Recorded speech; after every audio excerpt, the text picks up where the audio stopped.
Alright guys, we're going to go over your India packet together. So remember we started on page 127 in your textbook, and so we said that India is located in Asia. We made a map. This is the capital, New Delhi, so this is what India looks like. Okay? And we talked about the main physical features of India. We talked about the Indus River Valley as one of the richest farming areas in the region.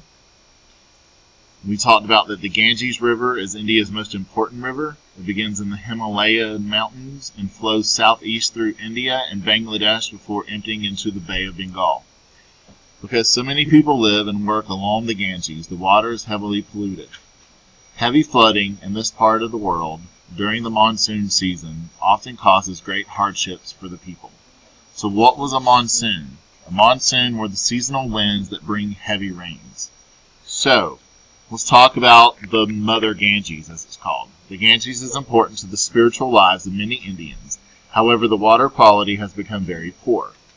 The river is polluted with dangerous chemicals, human and animal waste, and the bodies of dead animals and human remains. In spite of this, many Indians bathe, cook, and drink the water. Okay? So this is part of our geography of India. The next thing that we talked about was air pollution. This causes many disease outbreaks. The urban areas, remember that's the cities of India, have some of the heaviest air pollution in the world. Indians have some of the highest rates of respiratory diseases. Industrial smoke, growing number of cars and trucks contribute to the poor air quality. Brown clouds are haze of pollution which reduces rainfall and temperatures. When we look at the climate and the population of India, we know that there are large deserts here, snow and ice in the northern mountains, hot and dry plains in the central plateau, and along the southern coast where the equator is close to, we have tropical weather along the southern coast. So most people rely on farming and other agricultural work. One of the most valuable natural resources in this part of the world is the soil itself, the farmland. So we say that it is rich in farmland. Coal is a fuel and burning source, but this also causes pollution. Alright, our next thing that we were going to look at is religion. Alright? So religion. Hinduism is one of the main religions that we have talked about, Hinduism and Buddhism within India. Hinduism began in India. It's the number one religion. 80% of the people in India are Hindus. We looked at monotheism or monotheistic, and it's the belief in one God. Polytheistic is the belief in many gods. Reincarnation is the idea that the soul does not die and is born again into another animal or human. Hindus actually believe or into another insect. So reincarnation, karma, all of those things, remember, were associated with Hinduism. The next thing is literacy rate. We know that literacy rate is the percent of people that can read or write in a country. And so we looked at the chart and we compared India's literacy rate to other places in Asia. And we saw that India's male literacy rate was only at 72% and the female literacy rate was at 47%. Compare that to places like China and South Korea that had 99%. We see that India, compared to the rest, have a low literacy rate, which in turn leads to a low GDP, which in turn will lead to a low standard of living. Then we looked at the GDP. The United States GDP per capita, the total number divided by the population, is 46,000 for America. It's 2,600 in India. So, that is our standard of living and literacy rate. The government. Remember that government of India, remember we've talked about that it's the largest democracy in the world. India is a good example of a federal form of government. The Indian National Congress is a two-house legislature made up of representatives elected all across the country. Citizens 18 years and up can vote for their leaders. So, yes, it is a democratic, but it's also parliamentary. And so, who votes for India's Prime Minister? The Parliament. So just like Great Britain, just like we'll learn about South Africa, all of this is dealing with a parliamentary system of government. So in our chart, we have the type of India that government is. It's a democratic republic or a federal republic. All citizens 18 and older can vote. The role of government in religion is not encouraged. And we know that we said it is a parliamentary with a prime minister. All right, 2 more sections. The next section is economy. The economy of India. We remember our 4 economic systems: traditional, command, market, and mixed. So, we look at the 3 economic questions then. Number 1, what goods or services will be produced? Number 2, how will goods and services be produced? And number 3, who uses these goods and services that are produced? So when we look at a traditional system, it's what the family needs. It's what the family has. And who uses it? The family.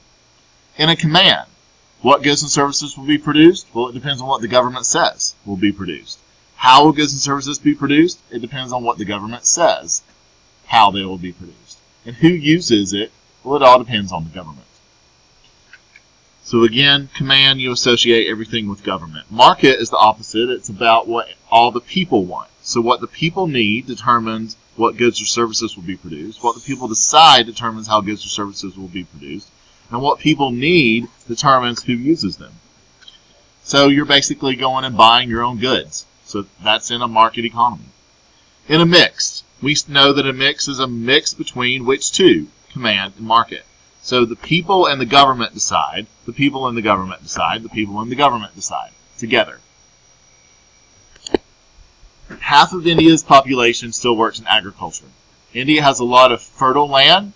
That means that it's good and rich soil, and so it grows a lot. And so this is important. So but the population of India, we know they have 1.1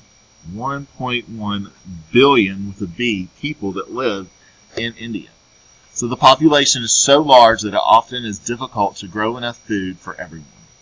What is India's attempt to modernize their agriculture called? It was called the Green Revolution. So it's all about the money, or the rupees. All right? India has invested in factories, modern machinery, and advanced technology that make up their capital goods. Now to the history of India. The history of India is all about pride in your country. The pride in your country, or loyalty to your country, is called nationalism. So nationalism is the belief that people should be loyal to those with whom they share a common history, customs, origins, and sometimes a language or religion. People were upset that the British controlled India. They had controlled them for over 200 years. The Indian National Congress and the Muslim League, these are 2 nations. Remember that India had a strong Hindu population, but they also had a strong Muslim population. So these 2 groups, the Indian National Congress, that's their parliament, and the Muslim League, formed to work for the rights of Indians. The Indians joined the British during World War I in hopes of more freedom, but this did not happen. The Rowlatt Act allowed the British to send Indians to prison for up to 2 years without a trial.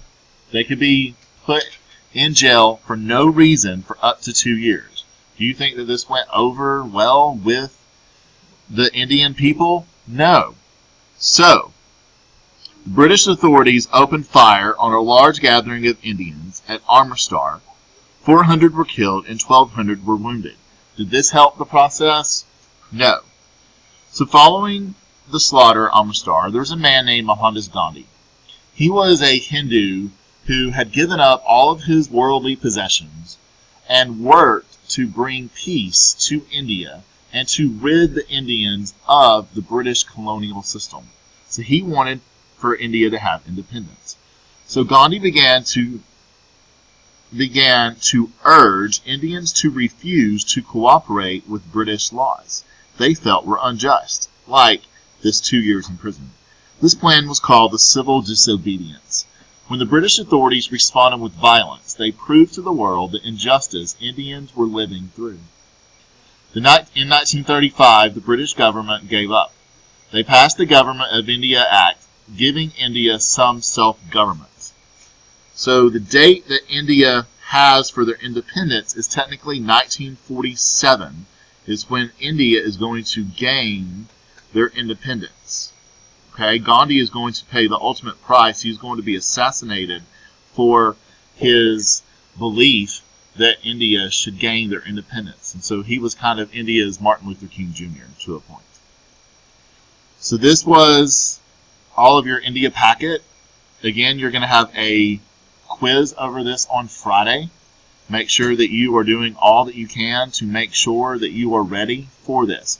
You need to know everything in this packet.